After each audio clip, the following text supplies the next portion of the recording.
This one comes from Jean and my team. So we're often remembered for the obvious things we've done, but what is something you've done that you won't necessarily be remembered for?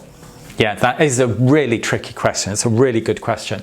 And the reason that ideas aren't flooding into my mind is that we spend an awful lot of time at SYHA, not least with our comms team, a fantastic comms team, but just people generally telling our stories, talking about what we're doing.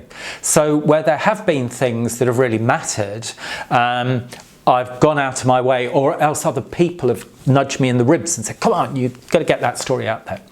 But I think if I can just answer it quite generally, what I will always do is always to say yes. I mean, that's like an adage. I will always say yes. So if somebody asked me to speak at a conference, sometimes I'm booked onto the blooming conference, and then they'll ring me up and say, can you speak at that? And I think, but I'm supposed to be going there to learn, you know.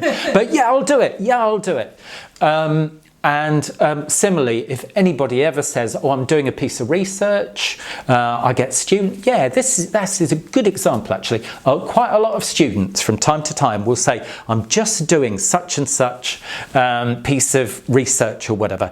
Can I speak to you about it? And I've always said yes.